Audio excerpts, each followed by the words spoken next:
Good evening, my beloved students of class 7 and 8. Today I will discuss about your summer project. So just watch my video and try to understand. Okay. আজকে class 7 আর 8 এর জন্য যে summer প্রজেক্টের topic নিয়ে একটু বিস্তারিতভাবে আলোচনা করতে চাই। তোমরা ভিডিওটা দেখো এবং বোঝার চেষ্টা করো। দেখো, যেটা ফ্রন্ট পেজ করবে সামার প্রজেক্ট যেটা দেওয়া আছে সেই ফ্রন্ট পেজটা কী হবে, তাহলে A4 সাইজ সাদা পেপার নেবে। A4 সাইজ সাদা পেপার নিয়ে না হচ্ছে তার উপরে কী লিখছো, প্রথমেই উপরে লিখছো হেডিং সামার প্রজেক্ট লিখলে তারপর তোমরা স্কুলের নাম লিখছো।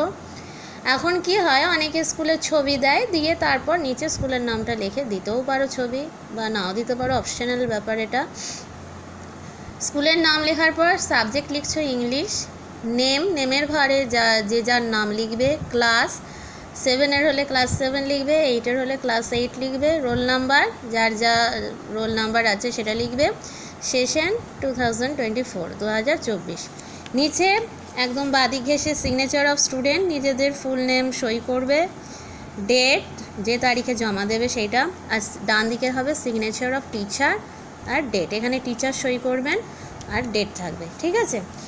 আর একটা কাজ করবে যে এই যে চ্যানেল ফাইল, একটা স্যাম্পল দেখাচ্ছি না, এখানে দেখো এই যে চ্যানেল ফাইল আছে, এই চ্যানেল ফাইলে করতে পারো, অথবা যদি মনে করো এত পারবে না খরচ করতে, তাহলে তোমরা জাস্ট A4 সাইজ এই পেপারগুলো স্টেপল করেও দিয়ে দিতে পারো। এবার ছবি এঁকে কিছু ডেকোরেশন করলে, ডিজাইন কিছু করলে আবার নাও করতে পারো, যেটা তোমাদের ইচ্ছে হয়। তবে একটা কথা মাথায় রাখবে, যে পেজটায় লিখছো তার পিছন দিকটা কিন্তু ফাঁকা রাখবে। এটার কিন্তু ফ্রন্ট পেজ হয়ে গেল, ফ্রন্ট পেজের পিছন দিকটা কিন্তু ফাঁকা থাকছে, ঠিক আছে। তারপর দেখো নেক্সট পেজে কি করবে, নেক্সট পেজে দেখো কন্টেন্টস লিখতে হবে। কন্টেন্টস লিখে নাম্বার 1 দিলে ইন্ট্রোডাকশান, এর একটা পেজেই ধরে গেছে, পেজ 1 লিখেছে। নাম্বার 2 হচ্ছে topic and output of project, তাহলে পেজ 2 সেকেন্ড পেজের হয়ে গেছে, তাই পেজ 2 লিখেছে। তোমাদের যেমন যটা পেজ লাগবে সেরকম নাম্বার দিতে পারো। নাম্বার 3 অ্যাকনলেজমেন্ট পেজ 3 লিখেছে, ঠিক আছে। যদি কেউ ভাবো যে পেজ নাম্বার দেবো না, তাহলে তোমরা শুধু introduction, topic and output of project আর অ্যাকনলেজমেন্ট এতটা লিখলে, এই দিকটা তাহলে বাদ দিলে। আর যদি পেজ নাম্বার লিখতে চাও তাহলে পেজ নাম্বার দেখবে কার কটা পেজ লাগছে, সেরকম করে নাম্বারিং করবে, হলো। এর পিছনের পেজটা দেখো ফাঁকা, এখানেও কিছু লিখবে না। নেক্সট পেজে চলে যাও, সেখানে দেখো ফার্স্টে শুরু হয়ে যাচ্ছে কি ইন্ট্রোডাকশান, আর দেখো পেজ নাম্বারিং করেছে, পেজ 1 এখানে লেখা আছে, পেজ 1 ইন্ট্রোডাকশানে না হচ্ছে কি করছে দেখে নাও। ইন্ট্রোডাকশানে কি লেখা আছে, the topic of the summer project will help the students to learn new words correctly in sentences and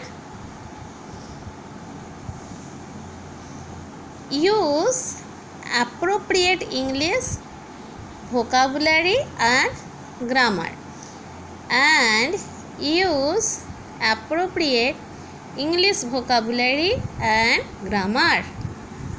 তাহলে আবারও বলছি, the topic of the summer project will help the students to learn new words correctly in sentence and use appropriate English vocabulary and grammar, full stop. এরপর হচ্ছে numbering করে, number 1 teachers রোলের ঘরে কি হবে, দেখো টিচার্স রোল। নাম্বার 2 টাইম আছে, এখানে টাইমের ঘরে আছে 8 days, যার যেরকম টাইম লাগবে সেই টাইমটা দেবে, আচ্ছা ডিউরেশনটা দেবে। Number 3 students role. Number 4 assessment procedure. তো ফার্স্টে দেখো teachers role, guiding the class assigning specific task. Number 2 time এখানে 8 days লেগেছে, এ যেমন করেছে ফ্রম 2 May to 9 May 2024, যার যেরকম সময় লাগবে সেই ডিউরেশনটা দেবে। Number 3, students' role, discussing with peers on the topic and doing their assignment. Discussing with peers on the topic and doing their assignment. Number 4, assessment procedure. Written records of students will be assessed. Written records of students will be assessed. Next page, তাহলে আবার এর পিছনের পেজটা ফাঁকা রইল, দিয়ে next পেজে আমরা কি করছি, topic and output of the project. Topic and output of the project, read the editorial, এটা পেজ 2 নাম্বারিং করেছে ও, এদিকে দেখো পেজ 2 লিখেছে। Read the editorial page of any English newspaper and write the meaning of at least 5 new words. তাহলে read the editorial page of any English newspaper and write the meaning of at least 5 new words হলো। দিয়ে এরপর একটা ছক করতে হবে, output of the project. Output of the project দিয়ে না হচ্ছে দেখো একটা চার্ট বা ছক করলে সেখানে কি করছো, হেডিংগুলো দেখো, 4টে ঘর করবে, ওয়ার্ডস, ইংলিশ মিনিং, বেঙ্গলি মিনিং আর হচ্ছে সেন্টেন্স। তাহলে ওয়ার্ডস, ইংলিশ মিনিং, বেঙ্গলি মিনিং আর হচ্ছে সেন্টেন্স। ওয়ার্ডসের ঘরে দেখো 5টা ওয়ার্ড যেহেতু তুমি উল্লেখ করেছো, তাহলে 5টা ওয়ার্ডস, একটা এডিটোরিয়াল, একটা ইংলিশ নিউজ পেপারের এডিটোরিয়াল পেজ একটা কাটিং করে নেবে, সেই ইংলিশ নিউজ পেপারের যে এডিটোরিয়াল পেজ কাটিং করে এখানে না হচ্ছে ছবিটা চিটকে দিতে পারো, মানে আটকে দিতে পারো, ঠিক আছে, ছবিটা এখানে আটকাতে পারো বাঁ দিকের এই যে ফাঁকা পেজটায়। তো এই দেখ, যাই হোক এ তো করেনি, তো এখানে সেই এডিটোরিয়াল পেজটা আটকে দিলে ভালো লাগবে, এবং সেই যে 5টা ওয়ার্ড তুমি এখানে কালেক্ট করেছো সেগুলো না হচ্ছে মার্কার দিয়ে বা হাইলাইটার দিয়ে একটু হাইলাইট করে দেবে বা মার্কার দিয়ে মার্কিং করে দেবে 5টা কোন ওয়ার্ড তুমি নিচ্ছ, তাহলে দেখতে ভালো লাগে। তো এখানে দেখো 5টা ওয়ার্ড নিয়েছে। ফার্স্ট হচ্ছে কি রিসার্চ, রিসার্চ নিয়েছে। English meaning, systematic investigations, systematic investigations. Bengali meaning, গবেষণা। Sentence, he did a lot of research, he did a lot of research, রিসার্চের তলায় একটা দাগ দিয়ে দেবে। Number 2, conference, conference. English meaning meeting, Bengali meaning অধিবেশন। Sentence, the organisation held annual conference, the organisation held annual conference, তলায় দাগ দেবে কনফারেন্সে।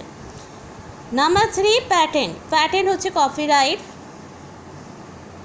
তাহলে নাম্বার 3 হচ্ছে প্যাটেন্ট, যার ইংলিশ মিনিং হচ্ছে কপিরাইট, বেঙ্গলি মিনিং সত্য।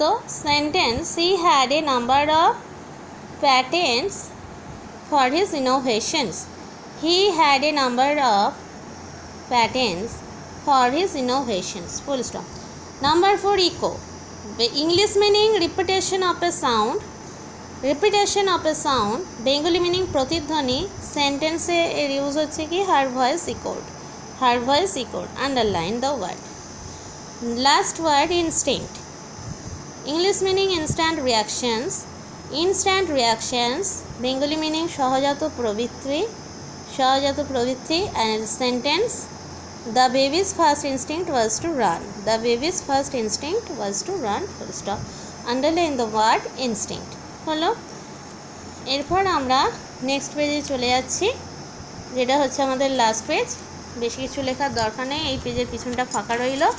এরপর আমরা লাস্ট পেজে চলে গেলাম। লাস্ট পেজ হচ্ছে কি অ্যাকনলেজমেন্ট, লাস্ট পেজ হচ্ছে অ্যাকনলেজমেন্ট। অ্যাকনলেজমেন্টের ঘরে কি লিখবে দেখো, এটা যে নাম্বারিং করেছে পেজ 3, উপরের দিকে আছে পেজ 3, দেখো লিখেছে কি, I would like to express, I would like to express my special thanks to Essina madam, যে যার ইংলিশ টিচারের নাম লিখবে এখানে। তো Essina madam who gave me the chance to do this project, full stop. I have come to know about many new things, full stop. I would also like to thank my parents and friends who helped me a lot in this project, who helped me a lot in this project, full stop। হয়ে গেল একদম পুরো সংক্ষেপে। Next হচ্ছে একদম বাদিকে, না হচ্ছে এখানে বাদিকে কী করলে সিগনেচার অফ দ্য স্টুডেন্ট, আর নিচে ডেটটা লিখলে, ডেটটা হচ্ছে যবে সাবমিট করবে প্রজেক্ট সেই না হচ্ছে ডেটটা দিতে হবে। আর এখানে নিজেদের ফুল নেম সাইন করবে, পুরো নাম সই করবে, ঠিক আছে, সিগনেচার অফ স্টুডেন্টের ঘরে। আর এদিকে থাকছে হচ্ছে সিগনেচার অফ দ্য টিচার, টিচারের ঘরে না হচ্ছে সই করলো এবং ডেটটা দিয়ে দিল, ঠিক আছে। তাহলে এই হলো মোটামুটি একটা সামার প্রজেক্টের স্যাম্পল কপি বা উদাহরণ। Thank you for watching my video.